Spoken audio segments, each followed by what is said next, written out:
I don't want you to diminish, I want you to increase. And then he says something really strange. Imagine you've just been taken into captivity in Babylon, and he says, I want you to seek the peace of the city where you live. Oh. Verse 7 says, and seek the peace of the city where I have caused you to be carried away captive, and pray to the Lord for it, for in its peace you will have peace. My goodness. Can you feel the slap in the face? You're in a place where God has brought you and God has put you. You've been carried off in captivity. And you're told to pray for the government. Pray for the Queen of England and the royal family and the government, because these are our leaders. These are the authorities. Pray for the government itself. Pray for the people, and pray for the peace in this land. Pray for the city where you live. You may not like where you live, but pray for it, because this is where God has put you. If God had put you somewhere else, you wouldn't be here. So you blossom where you've planted. You need to blossom where God has put you. God's put you here for a purpose. What's that purpose? Well, you have to find out. When Elisha has just cured Naaman of leprosy, he's just seen him healed, and the commander of the king's army of Syria was this great and honourable man, and Elisha obviously didn't want anything from this man. Elisha had said in chapter 5 verse 16, as the Lord lives before whom I stand, I will receive nothing. And he urged him to take it, but he refused. So he was offering a gift to Elisha for the fact that he did it, but obviously Elisha knew that this was God's work, that although he was God's servant and he was acting on God's behalf, he was representing God, he was the instrument that God used to heal Naaman of leprosy, but he wanted nothing for himself from Naaman. And to let Naaman know that it wasn't about money, it's not about doing this for gain. This is a work of God. And unfortunately, his servant Gehazi was a little bit different. And so it says in verse 20, but Gehazi, the servant of Elisha, the man of God, said, look, my master has spared Naaman this Syrian, while not receiving from his hands what he brought. But as the Lord lives, I will run after him and take something from him. So immediately in Gehazi's mind is all about worldliness. It's not about godliness, it's about worldliness. And this is where we run after the things of the world, just as Gehazi ran after the things that Naaman had offered to make himself feel better and to appear at least grateful and to recognize what Elisha had done for him as a man of God. But Elisha didn't want anything from him. Elisha had all he needed. Elisha relied on God for everything. All of his resources came from God. He knew that. He was a man of God. And if you're a man or a woman of God, there is a need for you to step into that place where you know that God is the one who has the resources. It's God who services your needs. It's God who provides for you. This is our Creator God. This is the God who can create something out of nothing, that he can bring material together to bring something out of absolutely zilch, out of zero. He can bring things into being, like he created the world, created this universe. And so we have to trust God, because God is our Creator God. He's the one that brings things into fruition. He's the one who literally gives us breath and life. Now, Elisha knew that, but Gehazi, as his servant, even though he'd been with him for some time, didn't obviously recognize that.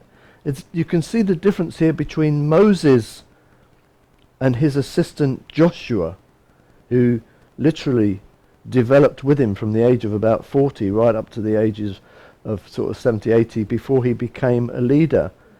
He was with Moses and he learned from Moses and he saw the things of God. He saw what God was doing in the whole, land with his people. And yet this man here, he wasn't in the right place. He wasn't thinking in the right way. He was thinking with his treasure being on earth, not realizing that our treasure is in heaven. Our treasure is with God. God brings us the treasure. God supplies the treasure. God gives us life and breath and everything else if we trust him. We don't need to worry about worldliness. We don't need to get stuck in worldly things. We don't need to run after things. This is what Gehazi was doing. He was running after the chariot, where as Naaman was disappearing in the distance, he thought, I better go because I can get that for myself. And that's exactly what he did. And it says that when, in verse 24, it says, when he came to the citadel, he took them from their hand and stored them away in the house. Then he let the men go and they departed. So he'd asked for talents of silver and 2 lots of garments. And obviously he was thinking of this for himself. And so basically he was going behind Elisha's back and he was making money out of what Elisha did. Even worse, it wasn't what he did. It wasn't his wages. It wasn't that he should get something from God for his life that other people had sort of made as a donation. No, this was him running after something that wasn't even his. It shouldn't have been his. There was no reason for him to actually have this, but it was worldliness. It was running after the things in this world. 2 changes of garments, Obviously they were very expensive garments, as was the 2 talents of silver, or a talent of silver and 2 changes of garments. So, this is something that was going to sustain him for some time, and so he was trying to find his sustenance. He was trying to find his needs to be met by his intellect and his cleverness, if you like. But of course it completely backfired on him. And what did Elisha do? Well, he thought that Elisha hadn't noticed. Elisha said to him, so in verse 20, so where did you go, Gehazi? And he said, your servant didn't go anywhere. So he was lying through his teeth straight away. He was actually saying, no, I didn't go anywhere. I didn't do anything. I've been here all the time, just pottering about, just doing a few things. I haven't really been anywhere. Me? Oh, no, I haven't done anything. You can imagine. And then he says something really, really profound. He says in verse 26, then he said to him, did not my heart go with you when the man turned back from his chariot to meet you? Is it time to receive money and to receive clothing, olive groves and vineyards, sheep and oxen, male and female servants? Is it time for that?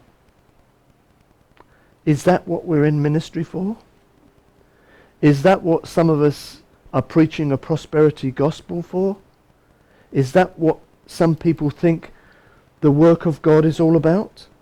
About prosperity and prospering in ways that go above the people that you're actually ministering to?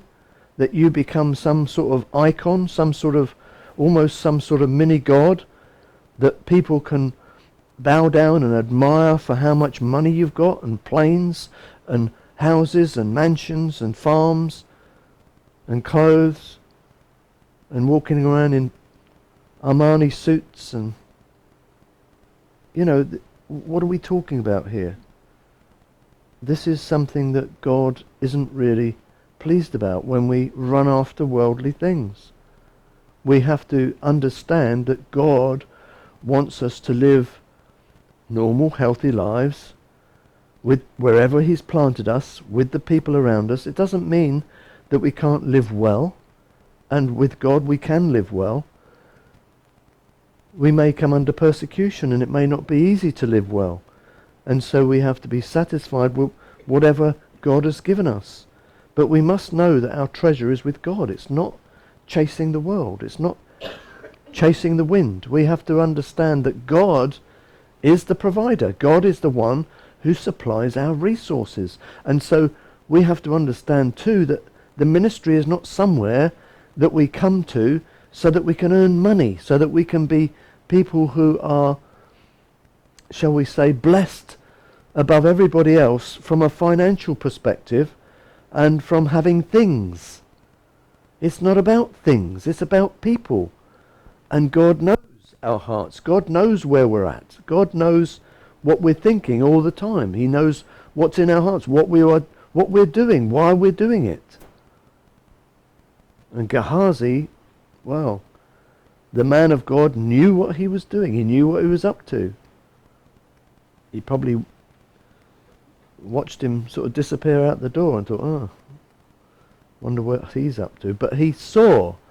The prophet is a seer. The prophet is someone who God reveals things to. And God obviously showed Elisha what he was up to and what he was doing.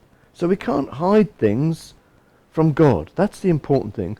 This man Gehazi thought, oh, well, nobody will notice. I'll just sneak out the back door and run after him. In fact, it seems to me that it was almost a panic. If you look what he said there, you know, he said, look, my master has spared Naaman the Syrian while not receiving from his hands what he brought. But as the Lord lives, I'm going to go. I'm going to run after him and take something from him. So it was almost a panic. Oh, the man's disappearing. We haven't got anything. I never got anything from this.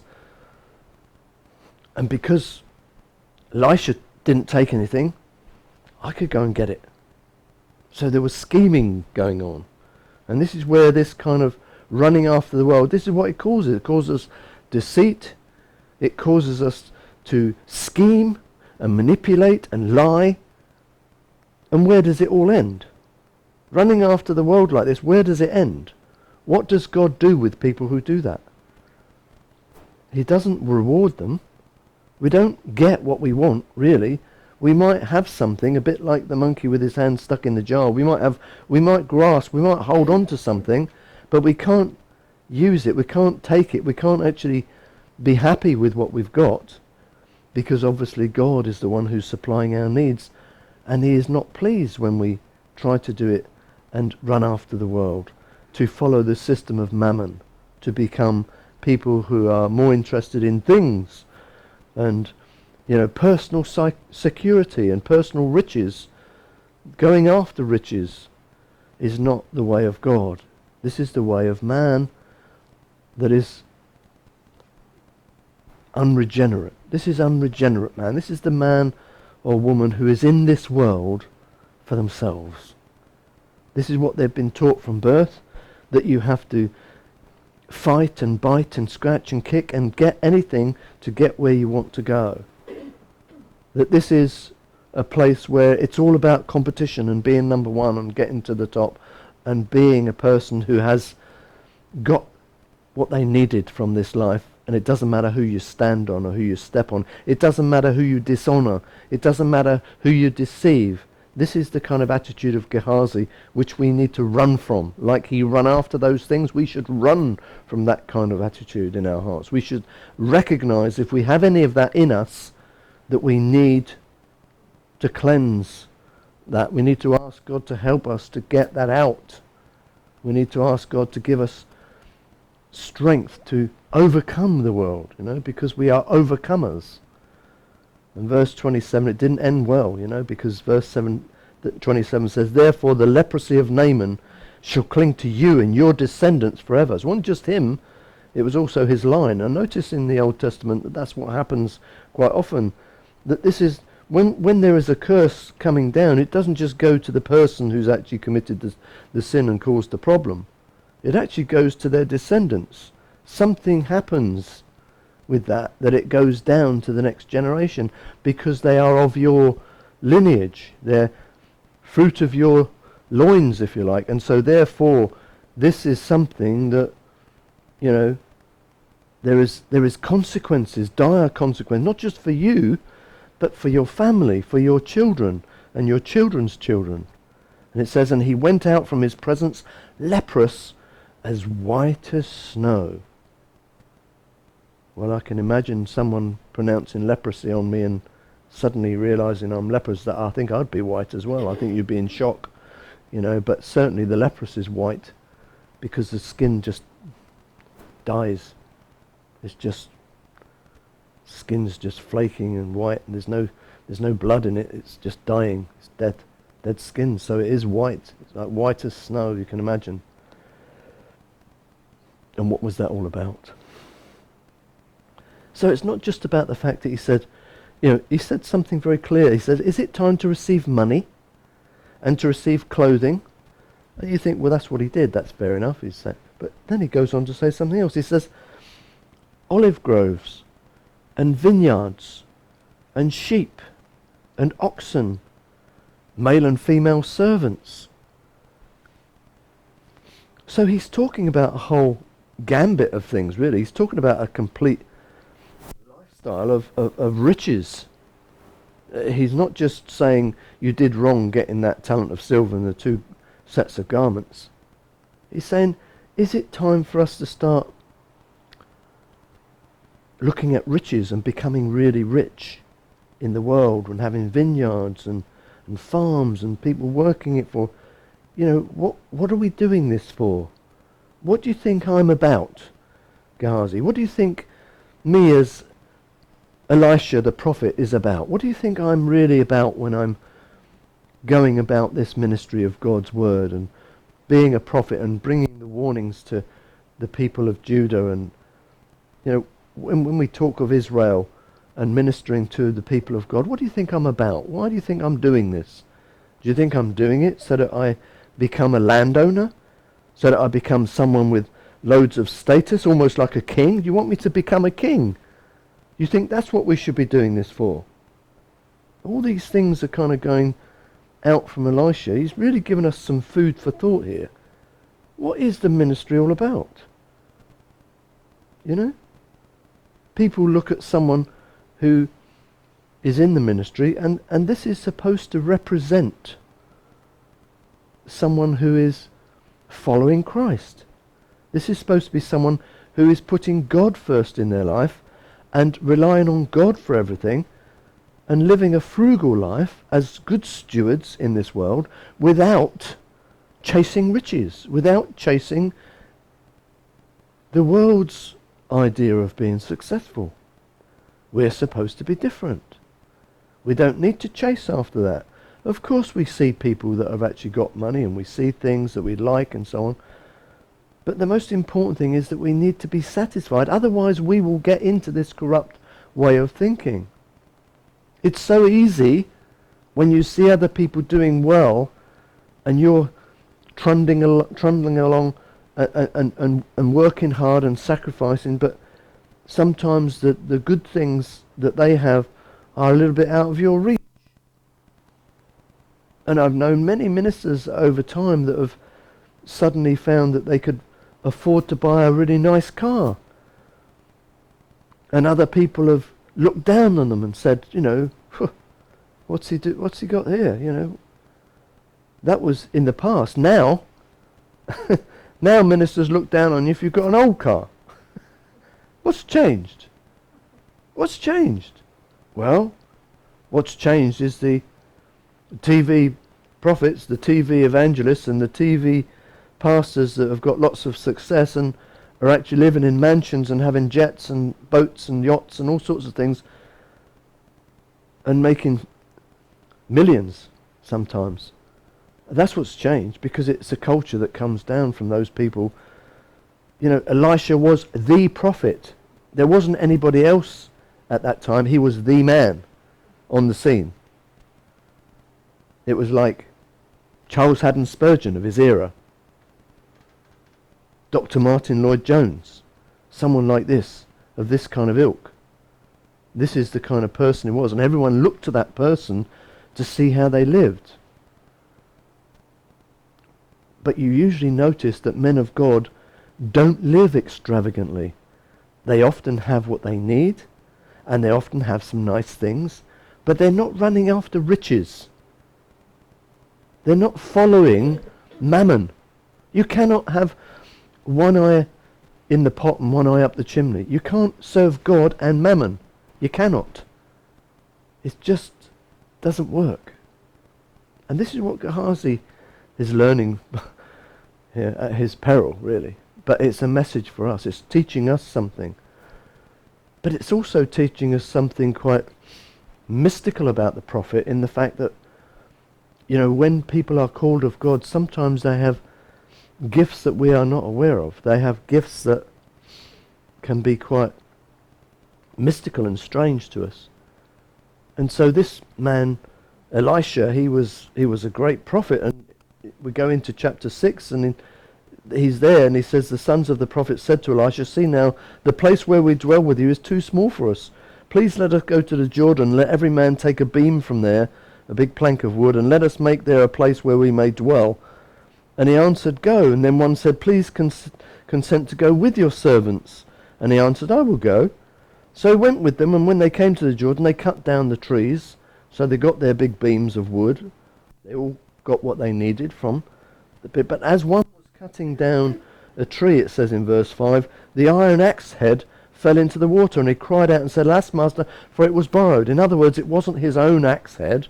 He's actually borrowed this axe head from someone else. And something like an axe head in those days would have cost you a lot of money or goods. You'd had to do a lot of bartering to get something for that. It wasn't easy to get hold of. It wasn't easy to make. And it was made of iron.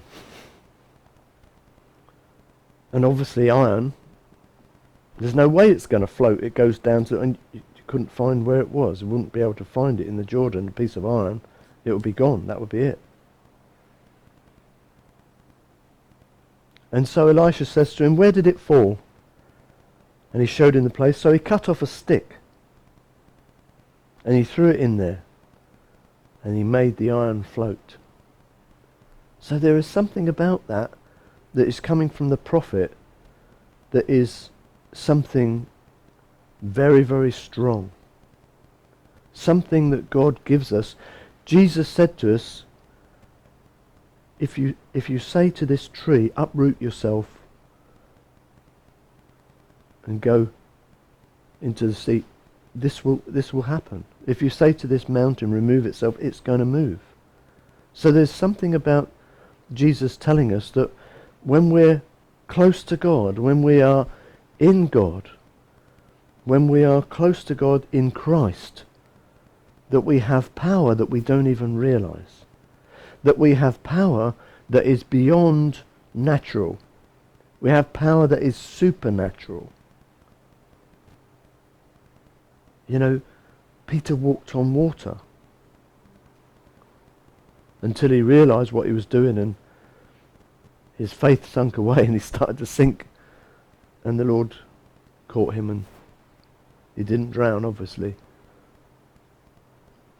You know, the miracles, putting out the nets on the other side and catching a massive catch of fish. I mean, changing water into wine, feeding 5,000 people with a small amount of food.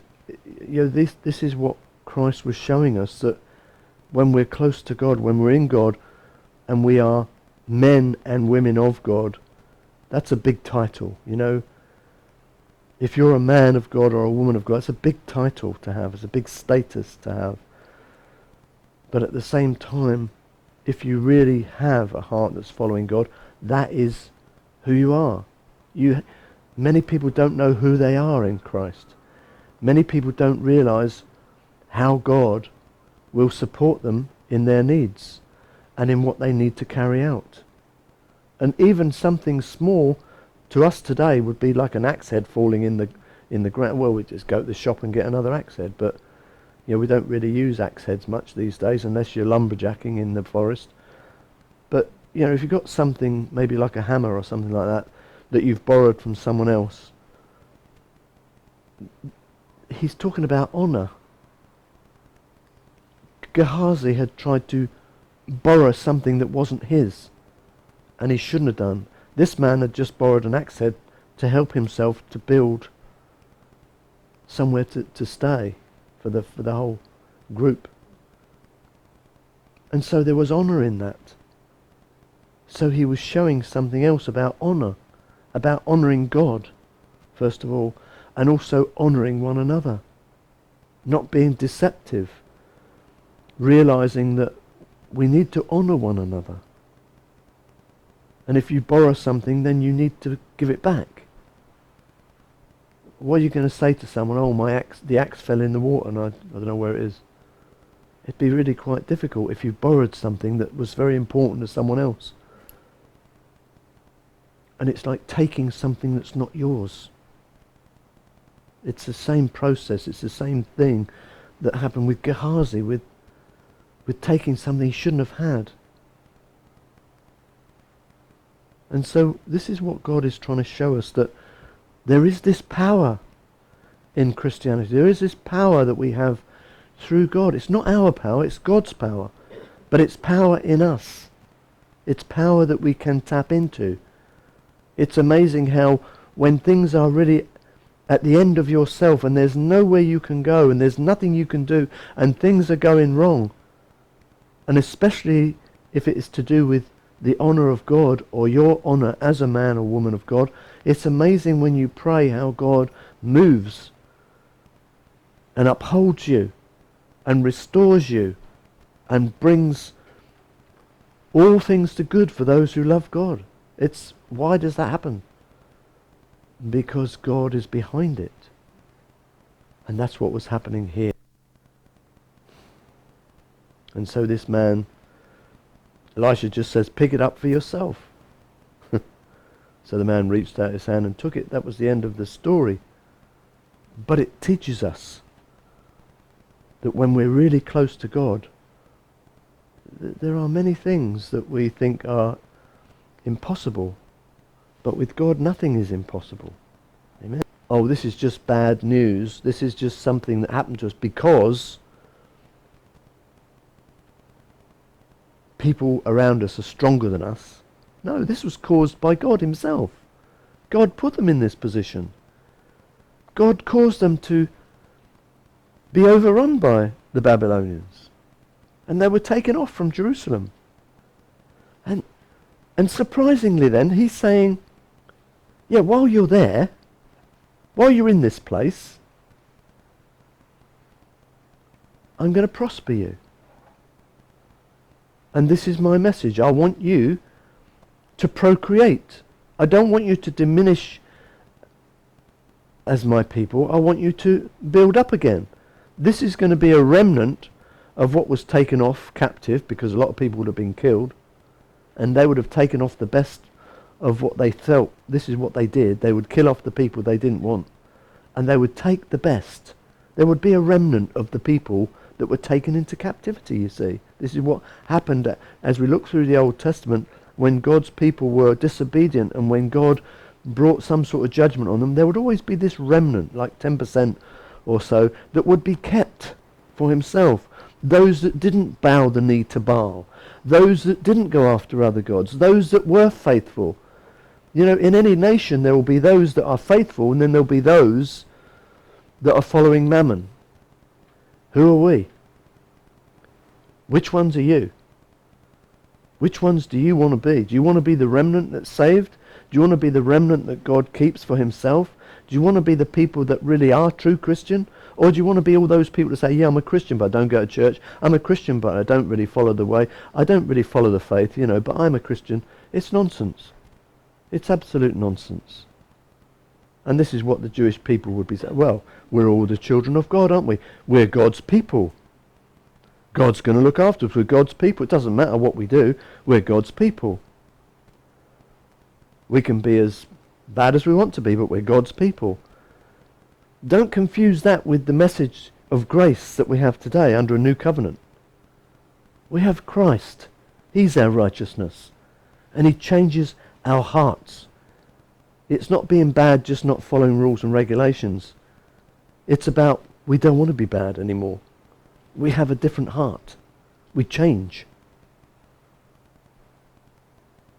So when people say to you, so I suppose now you can just do what you want because God's going to forgive everything.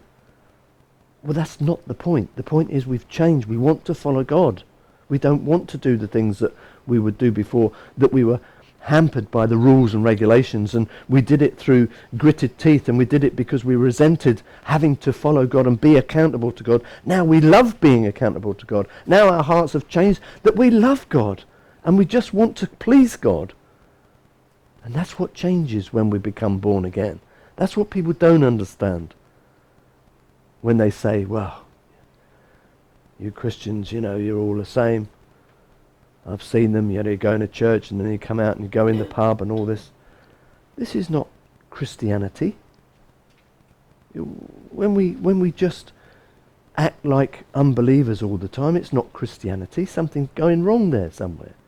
That's not what we believe. We believe our hearts have been changed. I don't want to be going into places that are not good for me. I don't want to be doing the things that are going to grieve the Holy Spirit in me.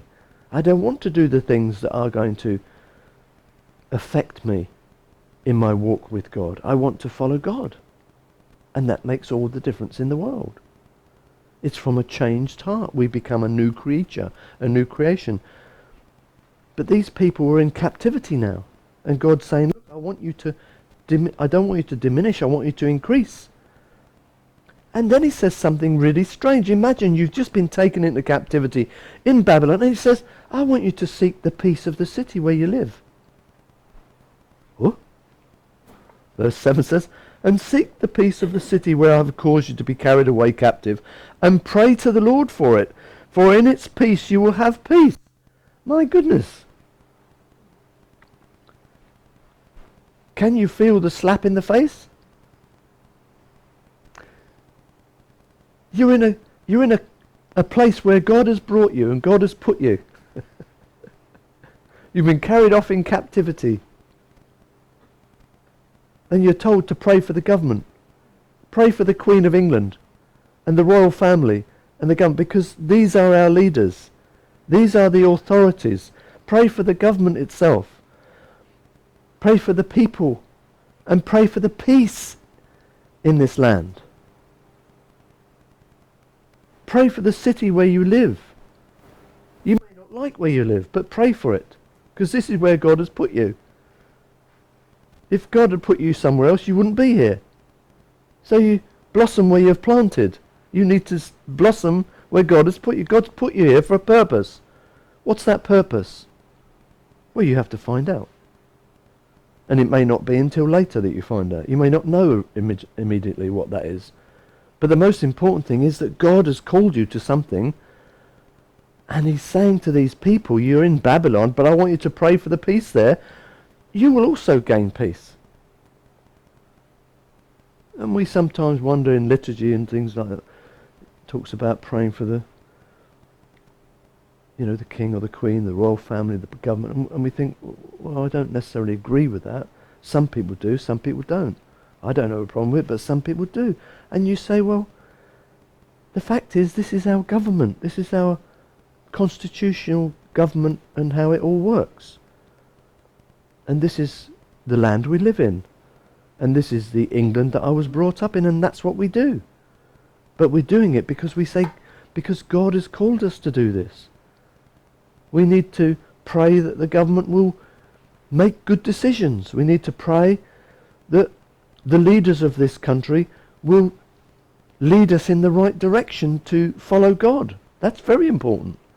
We need to pray for those people that they would really be godly people rather than just people who serve the world. So it's important to do that. But we may not like it. We may not want to. There are some political leaders that I don't particularly like. But if they're in government, if they get into power, then my function is to pray for these people that God would move them in the right direction. That God would bring peace on our land. There's not much peace in England at the moment over Brexit. And there are people that I like and people that I don't like from what I see. There are people that are actually taking the country in a certain direction, and there are people that are taking it in a different direction. And, it's not for me to say, I'm not a political person that's going to start preaching about politics here.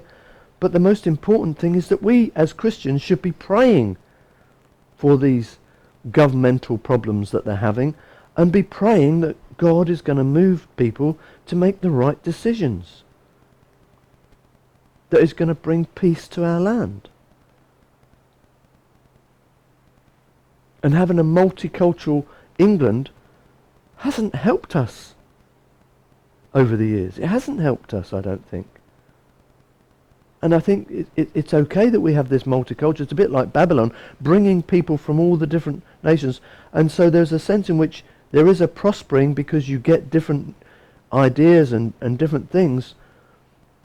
But there's also another problem, and that is a lot of the rubbish and corruption has been brought in as well. This is one of the problems we have. And we have a lot more corruption here today than we did certainly when I was younger. I can see it. You know about it. And where this once was a Christian England, it's no longer a Christian England. Why? Well, because we've allowed other faiths and other minority groups to take over. And we should be praying for that. It's a bit late now, I'm afraid. But it's never too late for God. We think it's late. I think it's a bit late, but we still need to be doing it. We still need to be praying for the peace of this country. We need to be praying that God is in control, that we can bring back Christian ways and Christian views, and not be afraid to say what we mean. It doesn't mean we're racist. It doesn't mean that we are not accepting of other people of other faiths, of course. But we have to stand up for what we believe God wants of us. And one thing we have, which is this great weapon, an offensive weapon, which is prayer. We need to use it. We need to be praying for England.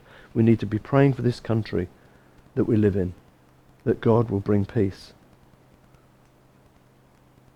For other people, they might think that's really weird.